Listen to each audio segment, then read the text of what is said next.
তো শয়তান কি এটা কখনো হতে দিবে যে 60 বছরের পর মেহনত করলাম, 60 বছর পর্যন্ত এত চেষ্টা করলাম যে তাকে আমি নেক কাজ করতেই দিই নাই, মানে সব সময় শুধু গুনাহ করছে, আর আজকে হজে আসছে, হজে এসে সে তার সব গুনাহ মাফ হয়ে যাবে না, এটা কখনো শয়তান হতে দেয় না। অনেক ধোঁকা দেয় সেই হজে ওই সময়ে। যারা চোর, এই চোরগুলো যদি হজে যায় তো হজে গিয়ে সেখানে গিয়ে চুরি করে না, যে আমি তো হজে আসছি, আল্লাহর ঘরে আসছি, চুরি করে না। তো শয়তান কিভাবে ধোঁকা দিবে? চুরি তো করাইতে পারলো না, অশ্লীল কোনো কাজও করাইতে পারলো না, শয়তান ধোঁকা দিবে কেমনে? পবিত্র কোরআনের একটা আয়াত, ওয়ালা জিদালা ফিল হজ, 3টি বিষয়ে আল্লাহ তাআলা নিষেধ করেছেন। তার মধ্যে একটা হচ্ছে যে তোমরা যখন হজে যাও তো তখন ঝগড়া করবে না। কেন? তোমরা যখন নামাজ পড়ো ঝগড়া করবে না, এটা আল্লাহ তাআলা বলে নাই। তোমরা যখন যাকাত দাও ঝগড়া করবে না, এটা আল্লাহ তাআলা বলে নাই। তোমরা যখন রোজা রাখো ঝগড়া করবে না, এটা আল্লাহ তাআলা বলে নাই। কিন্তু তোমরা যখন হজে যাও তখন ঝগড়া করবে না, এটা কেন বললেন? কারণ শয়তান মানুষকে অন্য অন্য বিষয়ে ধোঁকা দিতে পারে না, চুরি বাটপারি মানুষ করে না, হ্যাঁ, মানুষের সম্পদও, হ্যাঁ, মানুষকে কষ্ট দেওয়ার মতো, হ্যাঁ, অন্য অন্য অপরাধগুলো করে না। কিন্তু এই ঝগড়াটা ওই সময় শয়তান কুমন্ত্রণা দিয়ে করায় যে আমি 60 বছর পর্যন্ত তাকে গুনাহ করাইলাম, আর আজকে যদি সে হজ্জে মাবরুর করতে পারে তার জিন্দেগির সব গুনাহ আল্লাহ তাআলা মাফ করে দিবেন, না আমি তাকে এই হজ করতে দেব না, তাকে আমি ঝগড়া করাবই। ওই সময় অত্যন্ত গরম আবহাওয়া, গরম কিছু একটা, মানে কোনো একটা ত্রুটি দেখলেই মানুষের মাথা গরম হয়ে যায়। হোটেলের মধ্যে এক বিভিন্ন মানুষ থাকে, কারো 20 বছর, কারো 30 বছর, কারো 50 বছর। এখন কেউ চায় যে এসিটা একটু বেশি পাওয়ারটা বাড়ায় দিক, কেউ চায় কমায় দিক। এইগুলো ছোট ছোট বিষয় নিয়েও শয়তান কি করে? ঝগড়া বাঁধায় দেয়। ওয়ালা জিদালা ফিল হজ, হজরে আসওয়াদ চুমা দিতে যাবে তো তখনও ধাক্কাধাক্কি, একজন আরেকজনকে ধাক্কা দেয়। বিভিন্ন সব দেশের মানুষ তো সেখানে থাকে, একজন আরেকজনকে ধাক্কা দেয়, যে কষ্ট দেয়। হ্যাঁ, তো এই যে এই আপনার ঝগড়ার মাধ্যমে, মানুষকে কষ্ট দেওয়ার মাধ্যমে শয়তান কি করলো? সে জিতে গেল, সে মানুষকে সে হজ্জে মাবরুর করতে দিল না। আপনি হজ করতে গেলেন, যদি মানুষকে কষ্ট দেন, যদি ঝগড়া করেন, আপনার হাতের দ্বারা, আপনার জবানের দ্বারা, আপনার অঙ্গভঙ্গির দ্বারা যদি মানুষ কষ্ট পায়, তাহলে ওই হজ হলো না যেই হজের দ্বারা বান্দার জিন্দেগির গুনাহ আল্লাহ তাআলা মাফ করে দেয়, সেই হজটা হলো না। মানে জিকির করা, তাসবিহ, তাহলিল, দোয়া, দুরুদ পাঠ করা, সুবহানাল্লাহ, আলহামদুলিল্লাহ, আল্লাহু আকবার, লা ইলাহা ইল্লাল্লাহ, বেশি বেশি তাসবিহ পাঠ করা, এবং বিতাড়িত শয়তান থেকে আশ্রয় চাওয়া, আল্লাহ তাআলার কাছে শয়তানের কুমন্ত্রণা থেকে, ওয়াসওয়াসা থেকে আশ্রয় চাওয়া। কেননা এই সময়ে শয়তান মানুষকে বেশি ধোঁকা দেয়। শয়তান বহুভাবে মানুষকে ধোঁকা দেয়। ইন্নাশ শাইতানা লাকুম আদুউম মুবিন, আল্লাহ পাক রব্বুল আলামিন বলতেছেন যে শয়তান তোমাদের জন্য প্রকাশ্য শত্রু, সুস্পষ্ট শত্রু, আদুউম মুবিন। তো এই শয়তান বহুতভাবে মানুষকে ধোঁকা দেয়। শয়তান যদি মানুষকে ভালো কাজ করার জন্য যদি বলে, এরপরেও সেটা না করা, কারণ তার মধ্যেই শয়তানের ওয়াসওয়াসা রয়েছে। মানুষের আকৃতিতে এসেও শয়তান সাহাবা একরামদেরকে ধোঁকা দিয়েছে, বুজুর্গান দ্বীনকে ধোঁকা দিয়েছে।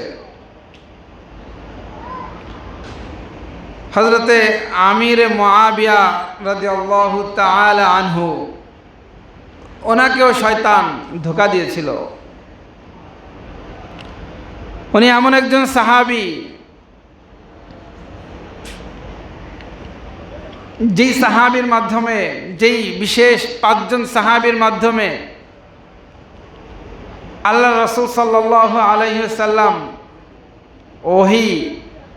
এই ওহীর জ্ঞানকে লিপিবদ্ধ করেছিলেন, তার মধ্যে একজন হচ্ছে আমির মুআবিয়া রাদিয়াল্লাহু তাআলা আনহু।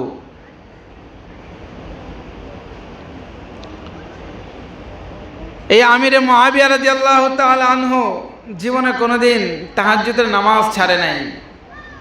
শুধু একদিন তার হায়াতের মধ্যে শুধুমাত্র একটা দিন এমন পাওয়া যায়, এমন একটা রাত এমন পাওয়া যায় যে রাতে তিনি তাহাজ্জুদের নামাজ পড়তে পারে নাই। শয়তান ওয়াসওয়াসা দিয়ে তাকে ঘুম পড়িয়ে রেখেছিল, উঠতে দেয় নাই।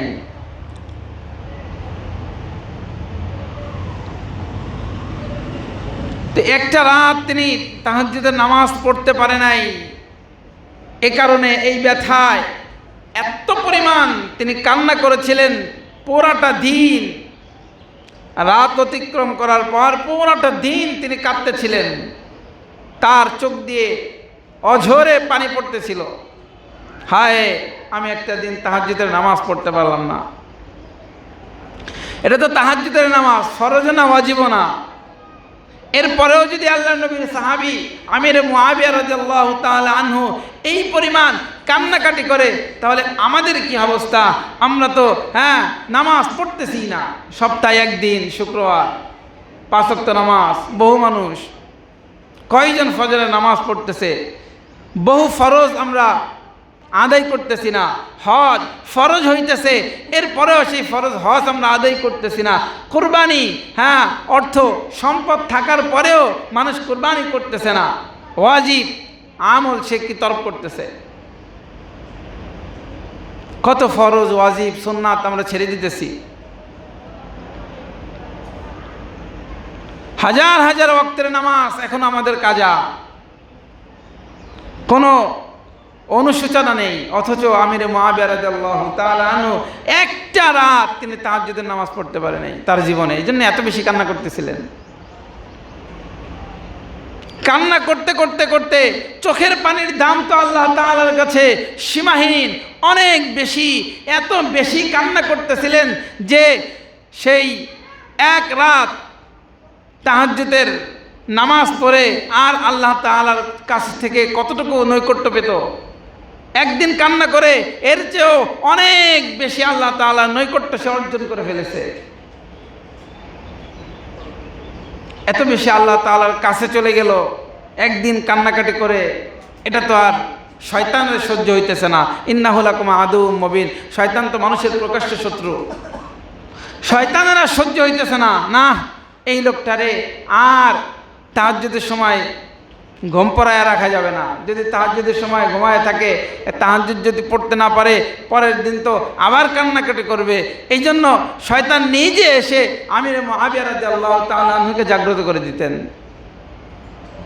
কারণ পড়তে যদি না পারে তাহলে তো পরের দিন কান্নাকাটি করে অনেক বেশি নেকি অর্জন করে ফেলবে, আল্লাহ তাআলার অনেক বেশি নৈকট্য অর্জন করে ফেলবে। না, একে আর ঘুমায় রাখা যাবে না, জাগ্রত করে দিতে হবে। আমির মুআবিয়া রাদিয়াল্লাহু তাআলা আনহু তার স্ত্রী সহ ঘুমানো, তো শয়তান পরের দিন এসে ডাকতেছে। শয়তান গায়ে হাত দিয়ে ডাকতেছে যে হে আমির মুআবিয়া, তাহাজ্জুদের নামাজের সময় হয়ে গেছে, উঠো। তা আমির মুআবিয়া রাদিয়াল্লাহু তাআলা আনহু ঘুম থেকে উঠে বলতেছে, আগে জিজ্ঞেস করতেছে তুমি কে?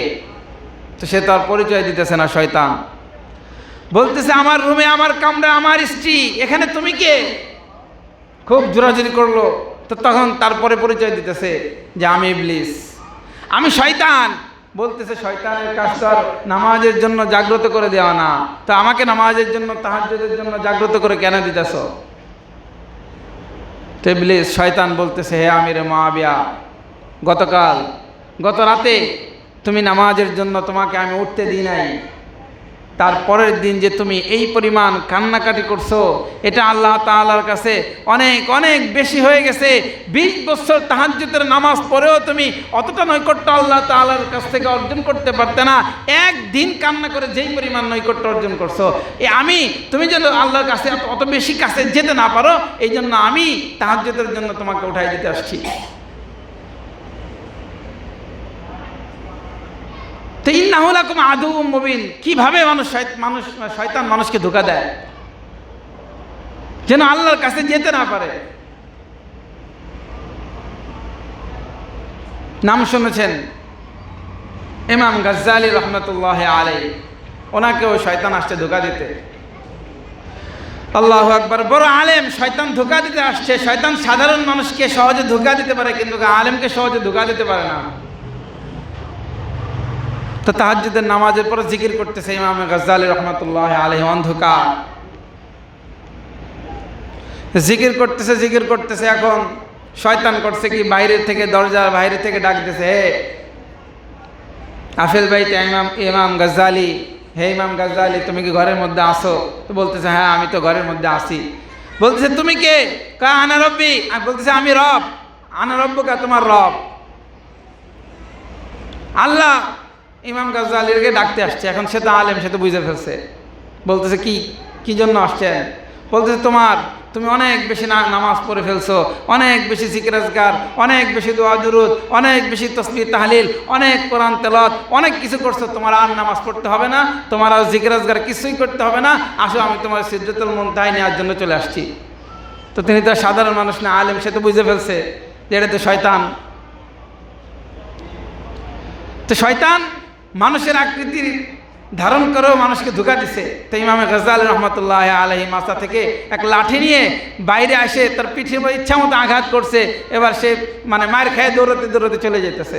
তবু শয়তান বলতেছে, আদম সন্তান, হ্যাঁ তার কাছে আমি ফেল হয়ে যাব, তার কাছে আমি ঠকে যাব, এটা তো হতে পারে না। এবার আরেকজনের কাছে গেছে, এবার গেছে একজন সাধারণ মানুষের কাছে। ধোঁকা আজকে দিয়েই ছাড়বে। তো সে তার আরেকজন সাধারণ মানুষ, অনেক বুজুর্গ, হ্যাঁ খালি ইবাদত, অনেক বেশি ইবাদত করে। তো মুরব্বী বুড়া মানুষ, বুঝে তো না।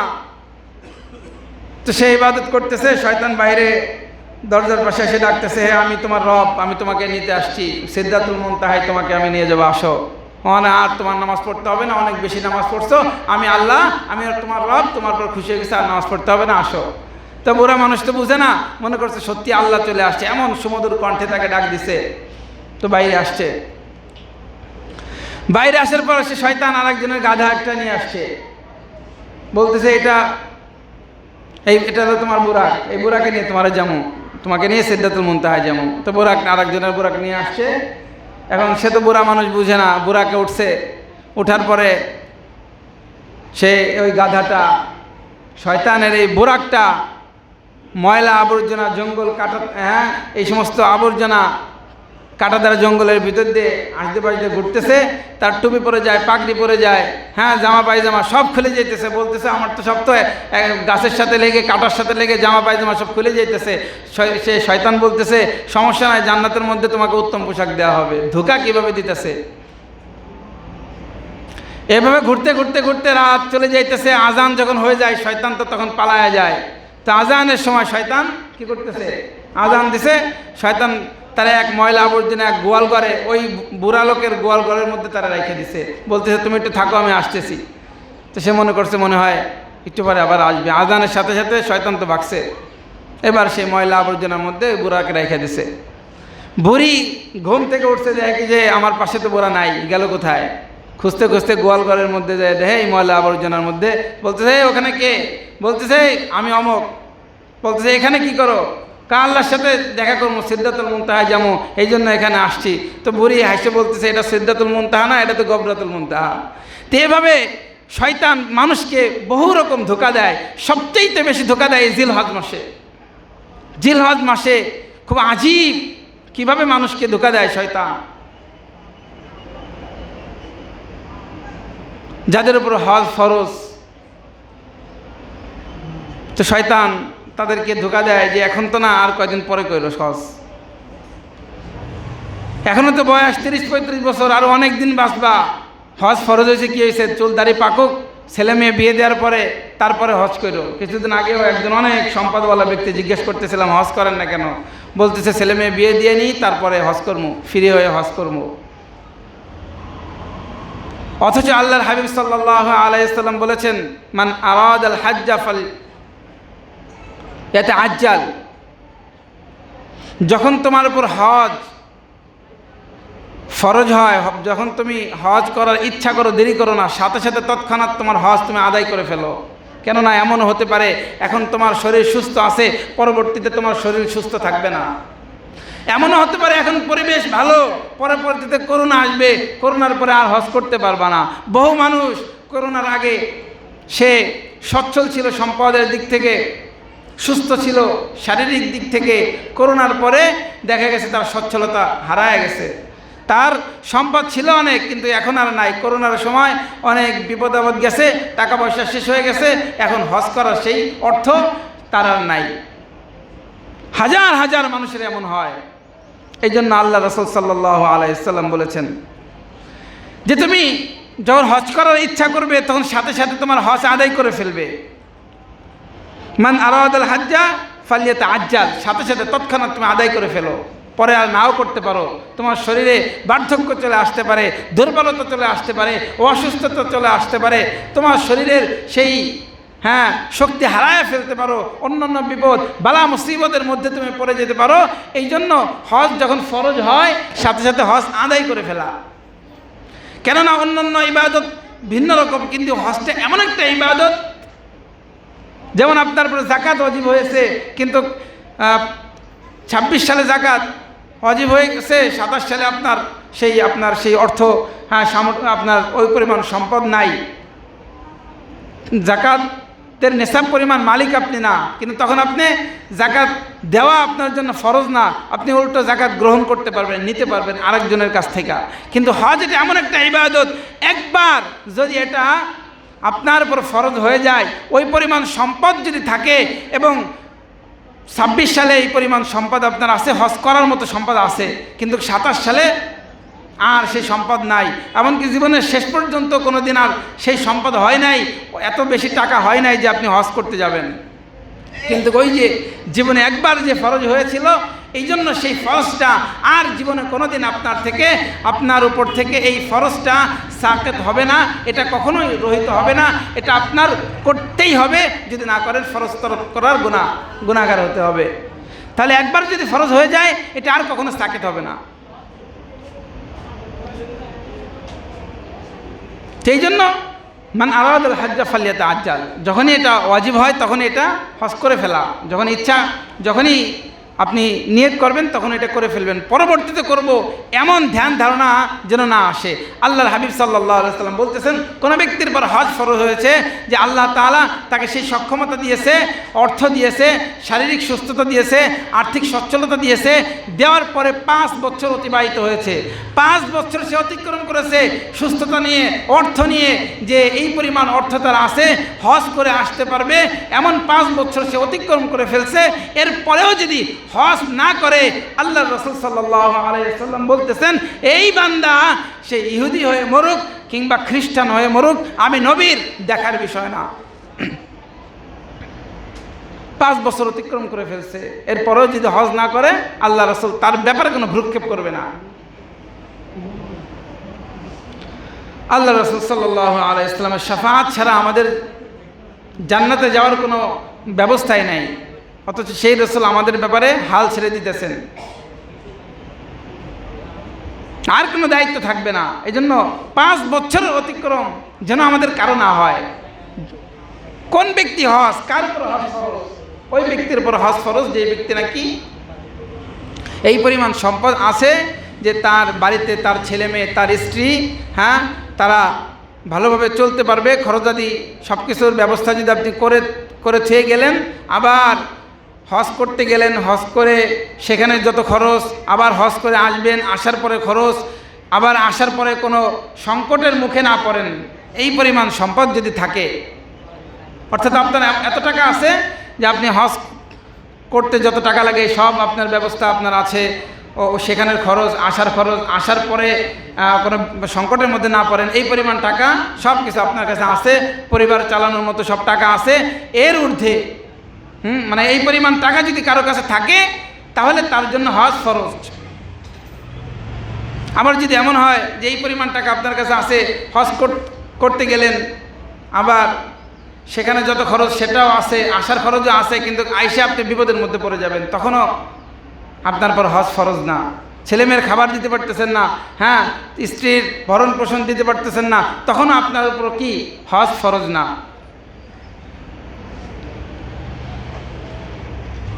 তো সব খরচগুলো খরচ করার মতো আপনার সম্পদ আছে, তখন আপনার পর হজ ফরজ হলো।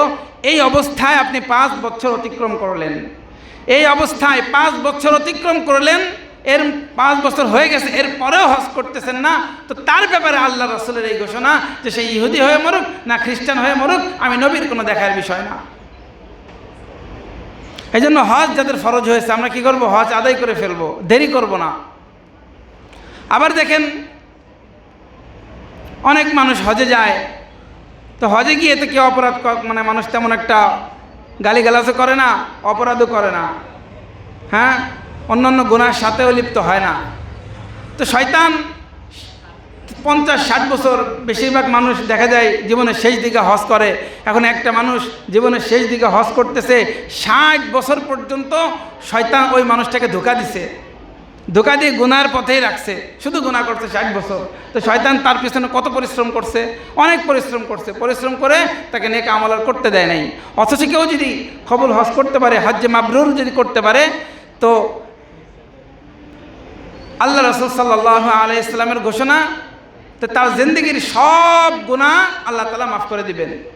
তো শয়তান কি এটা কখনো হতে দিবে যে 60 বছরের পর মেহনত করলাম, 60 বছর পর্যন্ত এত চেষ্টা করলাম যে তাকে আমি নেক কাজ করতেই দিই নাই, মানে সব সময় শুধু গুনাহ করছে, আর আজকে হজে আসছে, হজে এসে সে তার সব গুনাহ মাফ হয়ে যাবে না, এটা কখনো শয়তান হতে দেয় না। অনেক ধোঁকা দেয় সেই হজে ওই সময়ে। যারা চোর, এই চোরগুলো যদি হজে যায়, তো হজে গিয়ে সেখানে গিয়ে চুরি করে না, যে আমি তো হজে আসছি, আল্লাহর ঘরে আসছি, চুরি করে না। তো শয়তান কিভাবে ধোঁকা দিবে? চুরি তো করাইতে পারলো না। অশ্লীল কোনো কাজও করাইতে পারলো না, শয়তান ধোঁকা দিবে কেমনে? পবিত্র কোরআনের একটা আয়াত, ওয়ালা জিদালা ফিল হজ, 3টি বিষয়ে আল্লাহ তাআলা নিষেধ করেছেন। তার মধ্যে একটা হচ্ছে যে তোমরা যখন হজে যাও তো তখন ঝগড়া করবে না। কেন? তোমরা যখন নামাজ পড়ো ঝগড়া করবে না, এটা আল্লাহ তাআলা বলে নাই। তোমরা যখন যাকাত দাও ঝগড়া করবে না, এটা আল্লাহ তাআলা বলে নাই। তোমরা যখন রোজা রাখো ঝগড়া করবে না, এটা আল্লাহ তাআলা বলে নাই। কিন্তু তোমরা যখন হজে যাও তখন ঝগড়া করবে না, এটা কেন বললেন?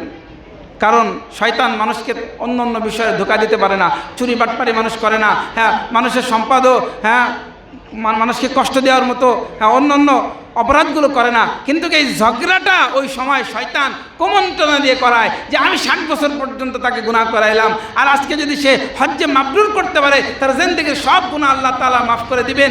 না, আমি তাকে এই হজ করতে দেব না, তাকে আমি ঝগড়া করাবই। ওই সময় অত্যন্ত গরম আবহাওয়া, গরম কিছু একটা, মানে কোনো একটা ত্রুটি দেখলেই মানুষের মাথা গরম হয়ে যায়।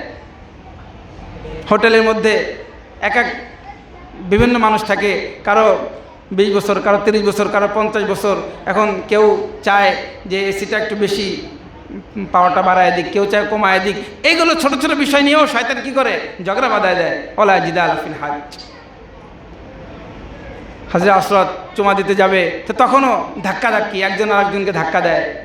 বিভিন্ন সব দেশের মানুষ তো সেখানে থাকে, একজন আরেকজনকে ধাক্কা দেয়, যে কষ্ট দেয়। হ্যাঁ, তো এই যে এই আপনার ঝগড়ার মাধ্যমে, মানুষকে কষ্ট দেওয়ার মাধ্যমে শয়তান কি করলো? সে জিতে গেল, সে মানুষকে সে হজ্জে মাবরুর করতে দিল না। আপনি হজ করতে গেলেন, যদি মানুষকে কষ্ট দেন, যদি ঝগড়া করেন, আপনার হাতের দ্বারা, আপনার জবানের দ্বারা, আপনার অঙ্গভঙ্গির দ্বারা যদি মানুষ কষ্ট পায়, তাহলে ওই হজ হলো না যে হজের দ্বারা বান্দার জিন্দেগির গুনাহ আল্লাহ তাআলা মাফ করে দেয়, সেই হজটা হলো না। তো এইভাবে শয়তান মানুষকে ধোঁকা দেয়, সেই ধোঁকা থেকে বেঁচে থাকতে হবে। প্রত্যেকটা ইবাদতের ক্ষেত্রে শয়তান যদি বিজয় হয়ে যায়, তাহলে সেই ইবাদতের কোনো মূল্য নাই। আল্লাহকে খুশি করতে হবে, নিয়ত ঠিক করতে হবে। আপনি কেউ যদি কবুল হজ, কোনো ব্যক্তি যে আপনার কেউ যদি জানে যে আমার হজটা কবুল হয়েছে, কত খুশি হবে। কেউ যদি জানে যে তার নামাজটা কবুল হয়েছে, কত খুশি হবে সে। কেউ যদি জানে তার রোজাটা কবুল হয়েছে, কত খুশি না হবে, যেটা কবুল হয়ে গেছে, আল্লাহ তাআলার কাছে গ্রহণযোগ্য। হজ কোনো ব্যক্তির কাছে যদি হজ গ্রহণযোগ্য হয়, তো এটা কীভাবে বুঝবে? হজ করে আসার পরে, হজ করার আগে যেই গুনাহগুলো করতো, হ্যাঁ, হজ করে আসার পরে আর সে গুনাহ করে না, আর কোনো গুনাহ করে না, বোঝা যায় তার হজটা কবুল হয়েছে। নামাজ যে কবুল, প্রতিদিন আমরা নামাজ পড়তেছি, নামাজ যে কবুল হইতেছে, এটা বুঝবো কিভাবে? আমি ফজরের নামাজ পড়লাম, ফজরের নামাজ যে পড়লাম, এই ফজরের নামাজটা আমার কবুল হয়েছে, এটা বুঝবো কিভাবে? আমি যদি জোহরের নামাজটা ঠিকমতো আদায় করতে পারি, তাহলে বুঝবো আমার ফজরের নামাজটা কবুল হয়েছে। আমি যদি আসরের নামাজটা ঠিকমতো আদায় করতে পারি, বুঝবো আমার জোহরের নামাজটা কবুল হয়েছে। আমি যদি মাগরিবের নামাজটা ঠিকমতো আদায় করতে পারি, বুঝবো আমার আসরের নামাজ কবুল হয়েছে। আমি যদি ইশার নামাজটা ঠিকমতো আদায় করতে পারি, বুঝবো আমার মাগরিবের নামাজ কবুল হয়েছে। কেননা কোনো ব্যক্তির নামাজ যদি আল্লাহ তাআলা কবুল করেন, কোনো ব্যক্তির নামাজ যদি আল্লাহ তাআলার ভালো লেগে থাকেন, আল্লাহ তাআলা বলেন যে আমার এই বান্দা সে নামাজ পড়েছে, তার দাঁড়ানোটা খুব চমৎকার, তার কিরাতটা খুব সুন্দর, তার সিজদাটা খুব সুন্দর, তার রুকুটা খুব সুন্দর, সে ধীর স্থিরভাবে তার নামাজটা আদায় করে ফেলেছে, আমার এই বান্দাটা ভালো। এই বান্দা পরের রক্তেও তাকে আল্লাহ তাআলা নামাজ পড়ার তৌফিক দান করেন। যেমন দেখেন না, কোনো কর্মচারী, যে আমাদের জনাব ফারুক সাহেব, তিনি বাইরে থাকেন, অনেক কর্মচারী তো ওনারা আছেন, বাইরে বড় ব্যবসা করেন। এখন কোনো কর্মচারী যদি সে ঠিকমতো তার ডিউটি পালন করতেছে, তাকে বলে দেওয়া হলো যে 9টার সময় তোমার ডিউটি, সকাল 9টায় রাত 9টা পর্যন্ত। এখন পুরা সময় সুন্দরভাবে সে তার ডিউটি পালন করলো। যদি সে তার ডিউটি সুন্দরভাবে পালন করে, তো মালিক কি বলবে? যে খুব ভালো দায়িত্ব পালন করছে। তারপর খুশি হয়, অনেক খুশি হয়। এখন কিছুদিন পরে কোনো কারণে যদি বাড়ি অসুবিধার কারণে সে যদি চলে আসতে চায়, তো মালিক কি বলবে? যে না, তোমার যাওয়া লাগবে না, বাড়ি কী সমস্যা আমি সব সমাধান করে দিতেছি, তুমি তোমার দায়িত্বগুলো পালন করো। পক্ষান্তরে কেউ যদি তার দায়িত্ব ঠিকমতো পালন না করে, অবহেলা করে, 9টায় ডিউটি 10টা 11টা 12টায় আসে, তো মালিক কি বলবে? তোমার আর দরকার নেই, চলে যাও। ঠিক তেমনিভাবে কেউ যদি তার নামাজটা ঠিকমতো আদায় করে, শুরু থেকে শেষ পর্যন্ত তার নামাজটা, তার কিরাত, তার রুকু, তার সিজদা সব যদি ঠিকমতো আদায় করে, সুন্দরভাবে আদায় করে, আল্লাহ তাআলা তারপর সন্তুষ্ট হয়ে যায়। এই নামাজের কারণে, ওই যে একটু আগেই বললাম, বাড়ি কোনো সমস্যা থাকলে মালিক সমাধান করে দেয়। তার নামাজের ব্যাঘাত ঘটবে এমন কোনো পরিবারের সমস্যা যদি হয়, তো এই নামাজের কারণে আল্লাহ তাআলা তার বাড়ির সমস্যাগুলো সমাধান করে দেয়। পক্ষান্তরে তার নামাজ যদি ঠিক না হয়, তো আল্লাহ তাআলা বলেন সে অবহেলার কারণে, তো আল্লাহ তাআলা বলেন যে তোমার এই নামাজের আমার কোনো প্রয়োজন নেই। সে নামাজ, তার কিরাত ঠিক না, তার রুকু ঠিক না, তার সিজদা ঠিক না, অবহেলা, অসতর্কতা, গুরুত্বহীনতা, এ কারণে পরের রক্তে নামাজ পড়ার তৌফিক তার হয় না। তো নামাজ কবুল হওয়ার আলামত কি? যে ওয়াক্তে আপনি নামাজ পড়ছেন, এই ওয়াক্তে নামাজ কবুল হয়েছে কিনা বুঝবেন কীভাবে? পরের ওয়াক্ত যদি আপনি ঠিকমতো আদায় করতে পারেন, তাহলে বুঝবেন যে এই নামাজ আল্লাহ তাআলা কবুল করেছে। তো উক্ত বিষয়গুলো বুঝে আল্লাহ তাআলা আমাদেরকে আমল করার তৌফিক দান করেন। এবং জিলকদ মাস শেষ, আজকে এলো 26 বা 26 তারিখ সম্ভবত। তো শেষের দিকে, আগামী শুক্রবারে বললে তো হবে না, তো এখনই বলতে হবে, যেহেতু জিলহজ মাস চলে আসতেছে 3-4 দিন পরে। তো জিলহজ মাসের শুরু থেকে আপনার 1 তারিখ থেকে, মানে প্রথম দশক, এই প্রথম দশকে যারা কোরবানি করবেন, আল্লাহ রাসূল সাল্লাল্লাহু আলাইহি ওয়াসাল্লাম বলতেছেন যে যারা কোরবানি করবে তারা যেন নখ, চুল, নখ, পশম এগুলো যেন না কাটে। প্রথম 10 দিন যেন চুল, নখ কী করে? না কাটে। এটা আল্লাহ রাসূল সাল্লাল্লাহু আলাইহি ওয়াসাল্লাম নিষেধ করেছেন।